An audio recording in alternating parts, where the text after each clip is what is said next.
مات رسول الله، قد مات رسول الله. فانفجر المسجد بالبكاء، فهذا علي بن أبي طالب أقعد فلم يقدر أن يتحرك، وهذا عمر بن الخطاب أخرج سيفه وقال: من قال أن محمدا قد مات قطعت رأسه وسأقتل من قال أنه قد مات. ثم قال أبي بكر: أيها الناس، من كان يعبد محمدا فإن محمدا قد مات، ومن كان يعبد الله فإن الله حي لا يموت، فإن الله حي لا يموت. اللهم صل وسلم وزد وبارك على أستاذ الوجود ومعلم البشرية سيدنا محمد. أما بعد، قبل وفاة النبي صلى الله عليه وسلم ب3 أيام بدأ الوجع يشتد عليه صلى الله عليه وسلم، وكان في بيت السيدة ميمونة. فقال النبي صلى الله عليه وسلم: أجمعوا زوجاتي. فجمعت الزوجات. فقال النبي صلى الله عليه وسلم: أتأذنون لي أن أمرض في بيت عائشة؟ فقلنا: نأذن لك يا رسول الله.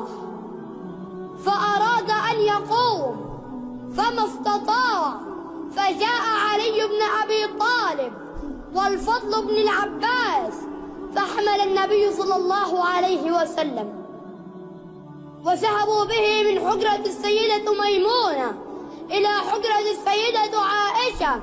فرآه الصحابة على هذا الحال لأول مرة، فبدأ الصحابة في السؤال بهلع: ماذا أحل برسول الله؟ ماذا أحل برسول الله؟ ماذا أحل برسول الله؟ فتجمع الناس في المسجد وامتلأ وتزاحم الناس عليه صلى الله عليه وسلم، فكثر اللغط في المسجد إشفاقا على النبي صلى الله عليه وسلم. فقال النبي صلى الله عليه وسلم: ما هذا؟ فقالوا: يا رسول الله، يخافون عليك. فقال النبي صلى الله عليه وسلم: احملوني إليهم. فأراد أن يقوم فما استطاع، فصبوا عليه 7 قرب من الماء حتى يفيق. فحمل النبي صلى الله عليه وسلم وصعد إلى المنبر، فكانت آخر خطبة للنبي صلى الله عليه وسلم وآخر كلمات له. فقال النبي صلى الله عليه وسلم: أيها الناس، كأنكم تخافون علي. فقالوا: نعم يا رسول الله. فقال النبي صلى الله عليه وسلم: أيها الناس، والله ما الفقر أخشى عليكم، ولكني أخشى عليكم الدنيا أن تنافسوها كما تنافسها الذين من قبلكم فتهلككم كما أهلكتهم. أيها الناس، موعدكم معي ليس الدنيا، موعدكم معي عند الحوض، ووالله لكأني أنظر إليه من مقامي هذا. ما توحد الله. أيها الناس، الله الله في الصلاة، الله الله في الصلاة، الله الله في الصلاة. أيها الناس، أوصيكم بالنساء خيرا. اتقوا الله في النساء، اتقوا الله في النساء. أوصيكم بالنساء خيرا. أيها الناس، إن عبدا خيره الله سبحانه وتعالى ما بين البقاء في الدنيا وبين ما عند الله، فاختار ما عند الله. فانفجر أبو بكر بالبكاء وعلى نحيبيه، فوقف وقاطع النبي صلى الله عليه وسلم وقال: فديناك بآبائنا يا رسول الله، فديناك بآبائنا يا رسول الله، فديناك بأمهاتنا يا رسول الله،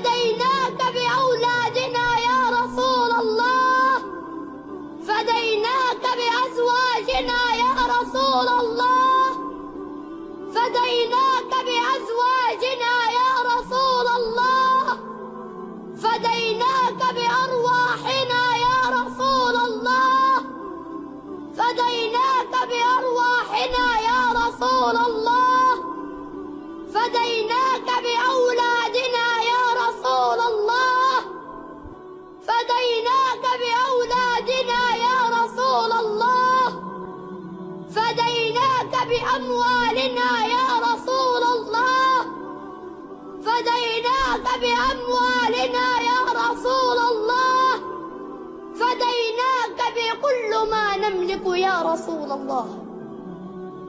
وظل يرددها، فنظر الناس إلى أبي بكر كيف يقاطع النبي صلى الله عليه وسلم، فأخذ النبي صلى الله عليه وسلم يدافع عن أبي بكر قائلا: أيها الناس، دعوا أبا بكر، فما منكم من أحد كان له عندنا من فضل إلا كافأناه به إلا أبا بكر، فلم أستطع مكافاته، فتركت مكافاته إلى الله عز وجل.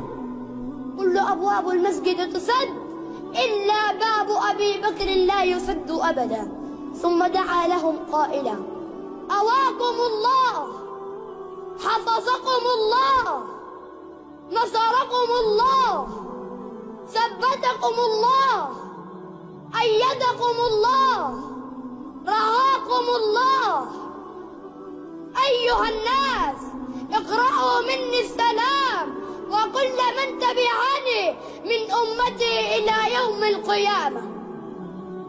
وحمل مرة أخرى إلى بيته، وبينما هو هناك دخل عليه عبد الرحمن بن أبي بكر وفي يده سواك، فظل النبي صلى الله عليه وسلم ينظر إلى السواك، ولكنه لم يستطع أن يطلبه منه من شدة مرضه. ففهمت السيدة عائشة رضي الله عنها من نظرة النبي، فأخذت السواك من عبد الرحمن ووضعته في فم النبي، فلم يستطع أن يستاك به، فأخذته تلينه بفمها، ثم ردته للنبي صلى الله عليه وسلم مرة أخرى. ثم دخلت فاطمة بنت النبي صلى الله عليه وسلم، فلما دخلت بكت، لأن النبي صلى الله عليه وسلم لم يستطع القيام من شدة مرضه، لأنها كانت كلما دخلت إلى النبي صلى الله عليه وسلم كان يقبلها بين عينيها. فقال لها النبي صلى الله عليه وسلم: ادنوا مني يا فاطمة. فحدثها النبي صلى الله عليه وسلم في أذنها فبكت أكثر. فقال لها النبي صلى الله عليه وسلم: ادنوا مني يا فاطمة. فحدثها النبي صلى الله عليه وسلم في أذنها فضحكت. بعد وفاة النبي صلى الله عليه وسلم سئلت: ماذا قال لك النبي؟ قالت: قال لي في المرة الأولى: يا فاطمة، إني ميت الليلة. فبكيت، فلما وجدني أبكي قال لي: يا فاطمة، أنت أول أهلي لحاقا بي. فضحكت. فقال النبي صلى الله عليه وسلم: أخرجوا من عندي في البيت وأدنوا مني يا عائشة. فنام النبي صلى الله عليه وسلم على صدر زوجته ويرفع يده إلى السماء ويقول: بل الرفيق الأعلى، بل الرفيق الأعلى، بل الرفيق الأعلى. تقول السيدة عائشة رضي الله عنها: فعرفت أنه بخير. ثم دخل سيدنا جبريل على النبي صلى الله عليه وسلم وقال: يا رسول الله، إن ملك الموت بالباب يستأذن أن يدخل إليك ومستأذن على أحد من قبلك. فقال له النبي صلى الله عليه وسلم: إذن له يا جبريل، فدخل ملك الموت فقال: السلام عليك يا رسول الله، أرسلني الله سبحانه وتعالى إلى أن أخيرك بين البقاء في الدنيا وبين أن تلحق بالله. فقال النبي صلى الله عليه وسلم: بل الرفيق الأعلى، بل الرفيق الأعلى، بل الرفيق الأعلى، بل الرفيق الأعلى. فوقف ملك الموت عند رأس النبي وقال: يا أيتها الروح الطيبة، روح محمد بن عبد الله، اخرجي إلى رضا من الله ورضوان ورب راض غير غضبان. تقول السيدة عائشة رضي الله عنها: فثقلت رأس النبي على صدري وسقطت يد النبي صلى الله عليه وسلم، فعرفت أنه قد مات، فما كان مني إلا أن أفتح باب حجرة الذي يطل على الرجال في المسجد. فخرجت على الرجال في المسجد وقلت لهم: مات رسول الله، مات رسول الله، مات رسول الله، قد مات رسول الله. فانفجر المسجد بالبكاء، فهذا علي بن أبي طالب أقعد فلم يقدر أن يتحرك، وهذا عثمان بن عفان الصبي يؤخذ بيده يمنى ويسرى، وهذا عمر بن الخطاب أخرج سيفه وقال: من قال أن محمدا قد مات قطعت رأسه. إن محمدا لم يمت، بل ذهب للقاء ربه وسيعود، وسأقتل من قال أنه قد مات. فكان أثبتهم أبي بكر، أقبل على النبي صلى الله عليه وسلم واحتضنه وقال: وصاحباه، وصاحباه، وخليله، وخليله، ونبيه، ونبيه، وحبيبه، وحبيبه، وصفيه، وصفيه،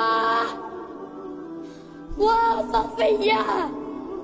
ثم قال: طبت حيا وطبت ميتا يا رسول الله، طبت حيا وطبت ميتا يا ابن عبد الله، طبت حيا وطبت ميتا يا رسول الله، طبت حيا وطبت ميتا يا ابن عبد الله. ثم قال أبي بكر: أيها الناس، من كان يعبد محمدا فإن محمدا قد مات، ومن كان يعبد الله فإن الله حي لا يموت.